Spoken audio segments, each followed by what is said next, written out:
Right, a very good afternoon and many thanks for joining us at this time. You're watching News Analysis live on Politics and Business TV. The top stories.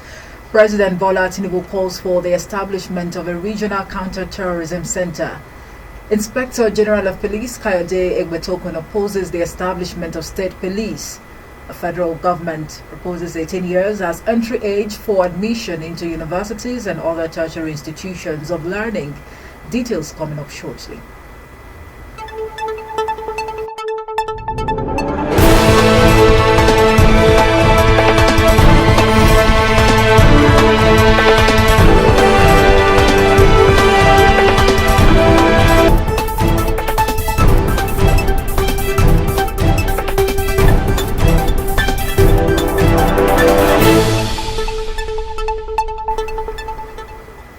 Right, I am Omoefe Osemere. President Bola Tinubu has called for the establishment of a regional counter-terrorism center that would tackle the spate of insecurity across the borders of African states.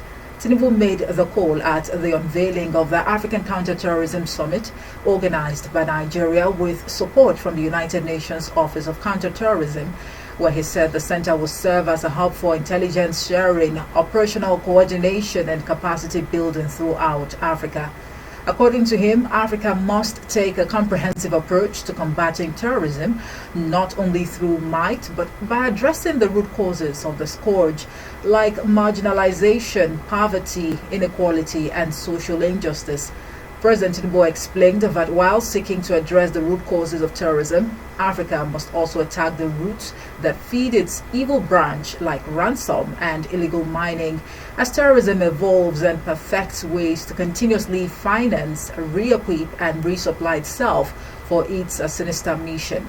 On her part, Deputy Secretary General of the United Nations, Ms. Amina Mohammed, suggested that one of the ways to remove the engenders of terrorism on the continent is for Africa to work to rebuild its social contracts with its citizens and deliver good governance.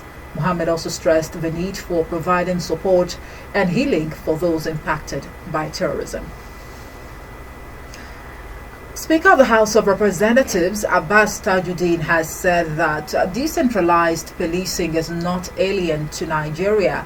Abbas, who stated this in Abuja at the National Dialogue on State Policing organized by the House on the proposal to decentralize the current Nigeria police force, said policing in colonial times was purely decentralized, as evidenced by the Lagos Police Force, Hausa Constabulary, and Niger Coast Constabulary. According to him, the structure was maintained even after the merger of the Northern and Southern Protectorate, with the creation of a Northern Nigeria Police and the Southern Nigeria Police. The speaker argued that whereas most Nigerians agree on the need to reform policing, there is no agreement on how best to proceed with the reform or the best policing model for Nigeria. Meanwhile, the Inspector General of Police Kayode Egbetokun has opposed the establishment of state police, saying the country was not ripe for it. Speaking at a one-day dialogue on state policing, Egbetokun said the establishment of state police will exacerbate ethnic tension, leading to divided loyalty in the state. The IG, who was however represented by AIG Ben Okolo, said the establishment of state police will also lead to multiple command structures in the state, stressing that governors were likely to abuse the privilege of state police by using it for political gains, leading to possible abuse of power and abuse of human rights. However, the federal government insisted there was no going back on the initiative. At the event, Vice President Kashim Shettima reiterated the Bola Tinubu administration's commitment to creating an enabling environment for the establishment of state police across the country. To other matters, where former Vice President Atiku Abubakar has cautioned the Red Chamber not to become a tool in the hands of oppressive governments. According to media reports, Abubakar, who stated this during a solidarity visit to Ningi's residence, also threw his weight behind the suspended senator representing Bauchi Central, Abdul Ningi, following his suspension from the Senate over allegations of budget padding in the National Assembly. It will be recorded that Ningi was suspended for 3 months by the Senate on March the 12th, 2024 for allegations of budget padding by the National Assembly for the 2024 fiscal year.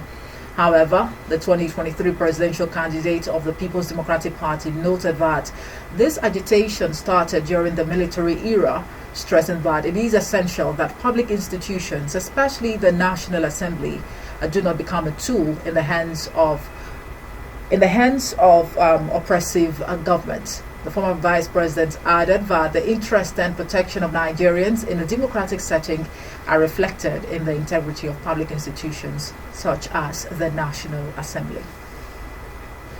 You're watching News Analysis live on Politics and Business TV. Still to come, Naira depreciates in value against the United States dollar to 1,234 Naira at the official foreign exchange market. But was the Naira's a winning streak of a whopping 45% gain in April? And Economist Aliyu Ilias joins us in a moment to decipher whether or not this trend can be sustained. All of this and more after the break. The journal.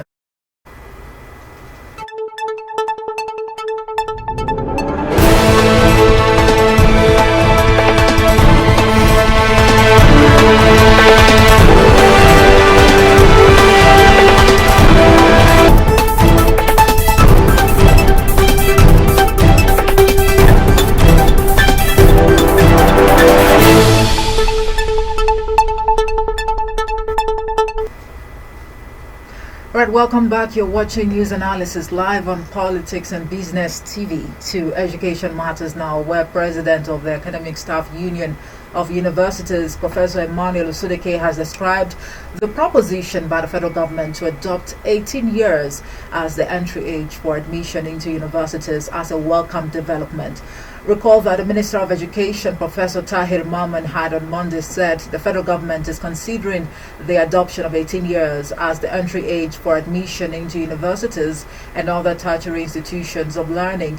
Maman also accused underage students of being responsible for some of the problems being encountered in higher institutions. Reacting to the proposition, Usudeke said the issue of age benchmark is not a new thing, further lamenting that regulators have not been doing their work. According to media reports, the standard admission age currently set by most tertiary institutions in the country is 16 years unless a candidate is certified as gifted. But in 2021, the Senate announced plans to amend the law establishing the Joint Admissions and Matriculation Board to limit the age of a candidate sitting the UTME to 16 years and above.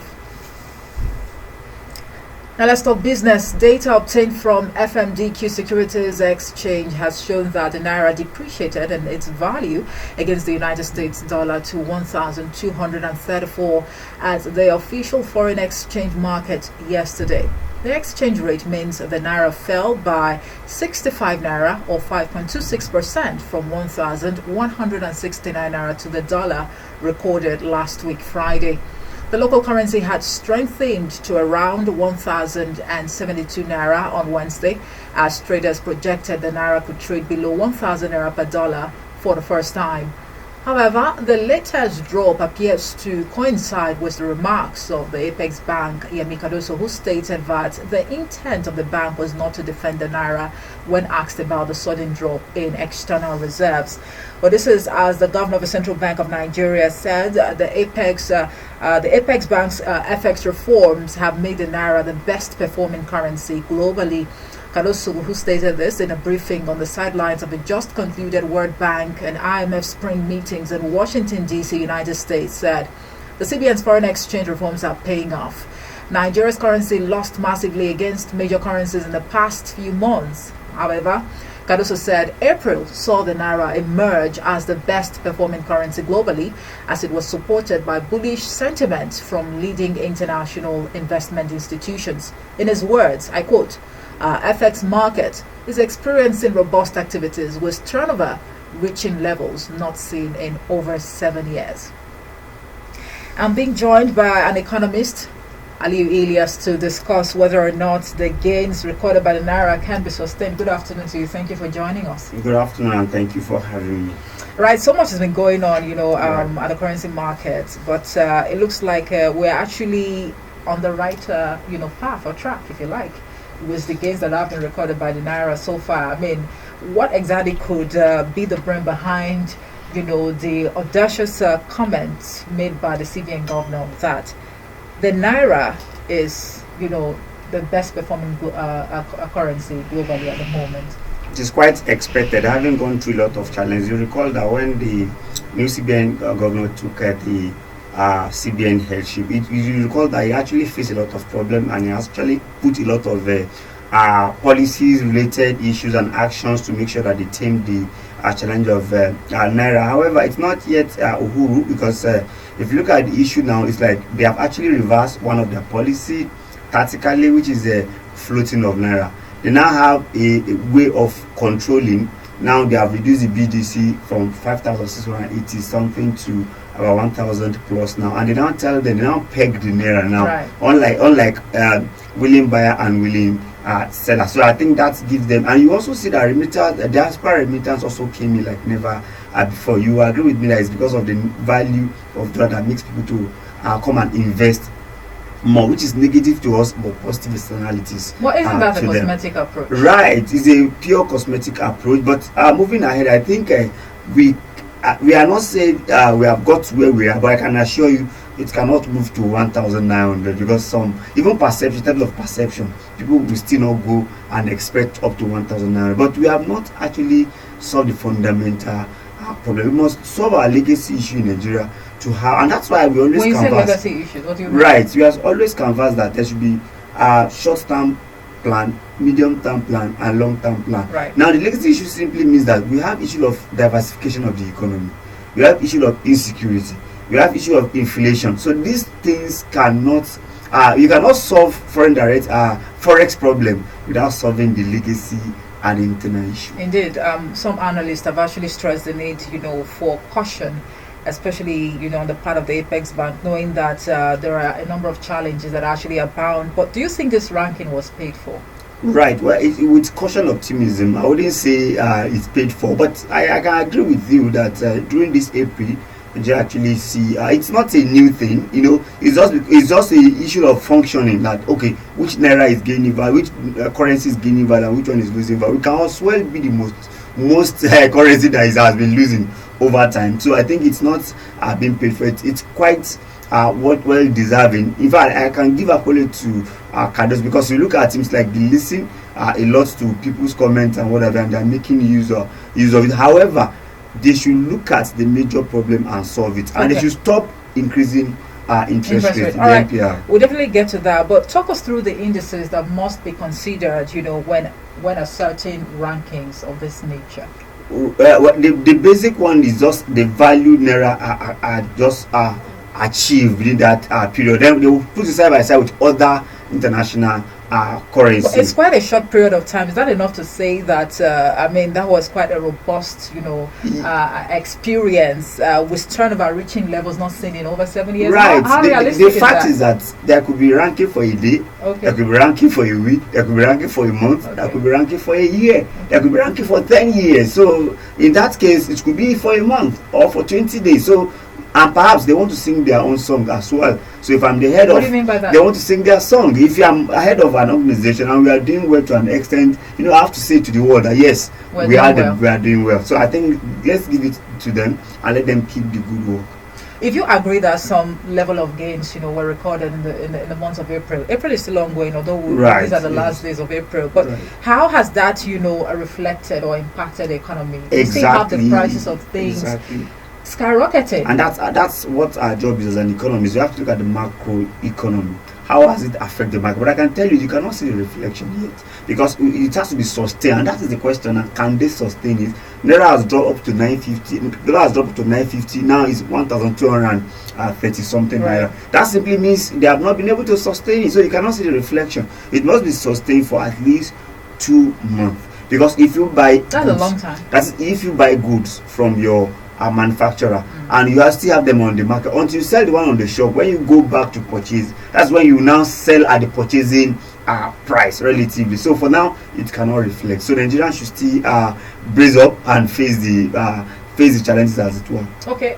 When people stress the need for the CBN, to be cautious, and also to make deliberate effort as to how this trend can be sustained. You look at the inflationary pressure, Right. you take a look at, security concerns in terms of food production and a host of others. But before we talk about that, what are your thoughts on the acclaimed economic revolution, that the government is talking about? We understand that the CNG buses are going to be launched, pretty soon. You talk about the heightened liquidity that's been reported. You also look at the cut in diesel prices.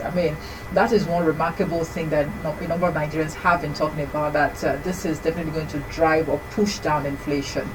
It's quite nostalgia because this government bring the negative and the positive. I must acknowledge that there is no government since First Republic that have accrued revenue like this present government. They have removed subsidy, they have increased import duty. A lot of things has been done. They have floated the Naira. They have done all they can do to actually gain something. But the thing is from what we are seeing, they are much more intentional than other government because they want to just make things work. But it's beyond that. You don't want when to. You say they are much more intentional, than yes. previous government or administration. When I said intentional, when the average man on the street cannot really hit his or her chest and say that I'm enjoying the dividends of the intentional could be possible and could when be negative. This hard yes, or difficult on their part, in the past. On their part, they are intentional to raise revenue, and you could see they are raising revenue. Detriment of the masses. That's it. Now they have also failed to fulfill what they are supposed to give citizens. So citizens are paying more price. CNG buses up to now,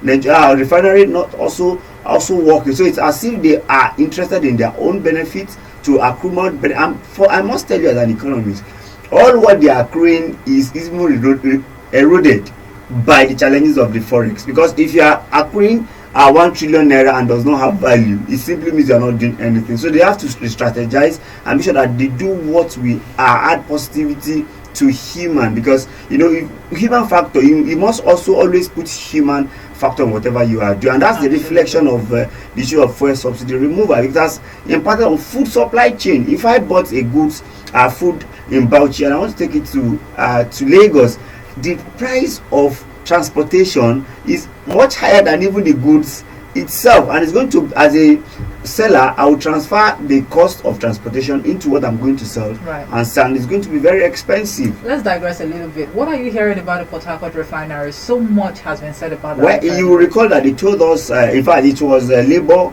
that actually went to President, and President said don't worry, it will be ready by December 2023. Now they said it's ready by March. Up to now we don't have. That's why I have issue with Labour too. Our Labour now, they are silent now in all way. Now they will just come up and want to fight. Now I expect them to monitor day-to-day activities at the refinery to know if government is the problem of the refinery, or there are some saboteurs that are sabotaging this effort. Because I can tell you, people that are benefiting from the negative impact of not having refinery in Nigeria will continue to really do what we not allow us to have it working. So what are those enjoying? I must tell you, people are enjoying, because at every economy some people are benefiting. It is the right of the government or the responsibility of government to make sure that the masses, according to Pareto analysis, anything that makes 20% people to worse off and 80% that are okay, it's a good policy. But in this case, 20% people are okay, and 80% are worse off, which is a negative externalities. All right, coming back to let's come back home now. Let's talk about the need for the Apex Bank to be cautious. Knowing the challenges that abound. You talk about inflation, you talk about security concerns in food production, you talk about the monetary and fiscal policies. Earlier you talked about raising the interest rates any further. Let's talk about all of this and what the CBN must do at this point in time to ensure that I would say the gains are significant, right, that have been recorded by the Naira. Right. So let's see how all of this can be sustained. Well, first and foremost, I want to enjoin the CBN governor Cardoso to start with a mystery shopper. Who is a mystery shopper? A mystery shopper that will be an undercover, that will be watching over BDC, that will be watching over cryptocurrency, but that will also be watching over banks. It is the work of the CBN for them to watch over those. They can only engage EFCC. So they must watch over these three people, especially three entities, especially banks, because banks, if they come together, they can cause any problem in this forex issue. So looking at that, we must also look beyond monetary policy. We must also look at fiscal policy. Though CBN is trying to fix problem, the fiscal policy are eroding that process. You will see that even our import duty has increases significantly. That is a negative part to them, because what you are trying to perfect on that person. And the last one, that is our trade policy. Until you have balance of a good favorable balance of payments and favorable balance of trade, that is when Nigeria can say yes, we are growing. And that's why we are saying that we must encourage people like Dangote to start also producing PMS, because the diesel is producing now is getting, we are enjoying it gradually, and they should allow our refinery to work, unless we look at all this level of solution, which is from the short, medium term and long term. We cannot have in the long run, for us to have a favorable forex, we must have a favorable exportation of goods and services. But what can you say about the carry on of the EFCC in terms of clamping down on Naira racketeers in the country? Quite a number of gains have been recorded, recently. Well, for me, I think they are doing some of their responsibilities, even though they are also doing some that are not are basically their responsibility. Especially the issue of spraying of Naira and what have you, should be CBN engaging them, not they should follow their core money. Because if you ask me, the way Bobrisky case was solved within 3 weeks, they can also solve another problem. So, but finally, I think EFCC is trying to. Well, that's a financial crime. Isn't it? No, it is on the particular level in CBN. CBN had to engage them on that. How many politicians have they brought on board within 3 weeks and solved the problem? It's a gradual process. That's a corruption. So why was this other case was quickly solved? They should also use that hammer they use on him and other politicians, other corrupt practices. Are you related to Bobrisky? For where? I am not. In fact, I'm not a fan of a cross-dresser. I can never be. But the fact is that justice to one is justice to all. Absolutely. So in a yes or no response, to wrap up the conversation, can the gains recorded by the Naira be sustained? Right, can be sustained with proper policy and proper monitoring of this policy sustained. All right, thank you very much. I'm afraid we just have to leave the conversation here now. And Economist Aliyu Ilias, thank you so much for talking to us. Thank you for having me. Well, that's it for news analysis today. Thank you so much for watching. I'll be back at the top of the hour with the news update. Good afternoon.